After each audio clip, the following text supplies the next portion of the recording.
Hello guys.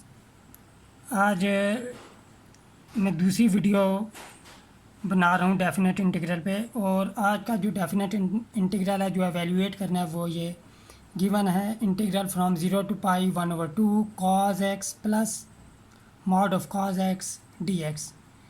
अब जब भी इंटीग्रेशन में डेफिनेट इंटीग्रल में ये मॉडुलस वाली वैल्यू आ जाए तो फिर हमने ये देखना होता है कि इंटरवल में कहाँ से कहाँ तक जो फंक्शन है वो पॉजिटिव है और कहाँ से कहाँ तक नेगेटिव है। अब मॉड एक्स का मतलब ये होगा cos x plus minus cos x. अब डेफिनेटली ये दोनों वैल्यू तो हम यहाँ यूज़ नहीं कर सकते, तो हमने इंटीग्रल को स्प्लिट करना होगा। हमारे पास इंटरवल है 0 से पाई तक। हमने ये देखना है कि इस इंटरवल में कहाँ से कहाँ तक cos x पॉजिटिव है और कहाँ से कहाँ तक नेगेटिव है। 0 से पाई अगर हम देखें, अगर हम ग्राफ बनाने की कोशिश करें cos x का तो वो कुछ इस तरह होगा।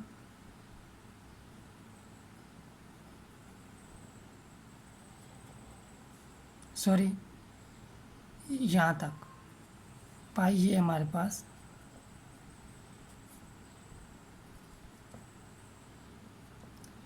-1 और 1।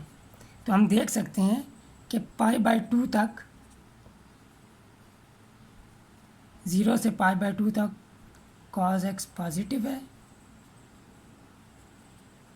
और पाई/2 से पाई तक cos x नेगेटिव है हमारे पास।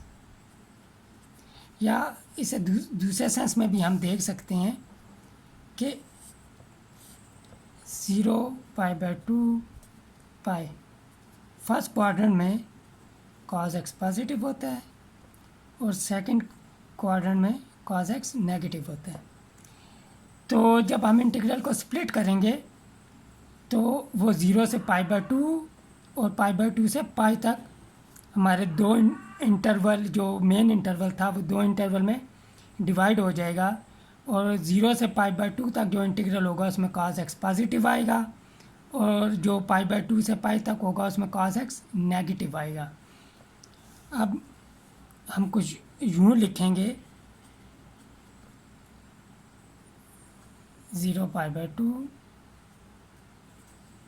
1/2 cos x plus cos x, क्योंकि इस इंटरवल में cos x पॉजिटिव होता है लिहाजा यहाँ पे पॉजिटिव साइन आएगा, प्लस पाई/2 से पाई तक 1/2 cos x। इस केस में माइनस cos x आएगा हमारे पास dx। अब cos x कैंसिल आउट हो जाएंगे, ये यहाँ 0 आएगा तो ये इंटीग्रल पूरा हमारे पास 0 हो जाएगा। I is equal to integral from 0 to पाई/2 1/2 2 cos x dx प्लस 0। ये इंटीग्रल 0 हो जाएगा हमारे पास। अब यहाँ 2 और 2 कैंसिल आउट हो जाएंगे। I is equal to 0 to पाई/2 cos x dx। और हम जानते हैं cos x का एंटी डेरिवेटिव sin x होता है। I is equal to sin x limit from 0 to पाई/2। अब हम अपर लिमिट अप्लाई करेंगे sin पाई/2 माइनस sin 0। हम जानते हैं sin पाई/2 हमारे पास 1 होता है और sin 0 0 होता है, लिहाजा हमारे इंटीग्रल की वैल्यू 1 आ जाएगी। यहाँ साथ यूनिट भी लिख सकते हैं।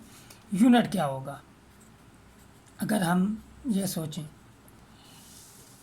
डेफिनेट इंटीग्रल जो होता है वो एरिया अंडर दी कर्व होता है।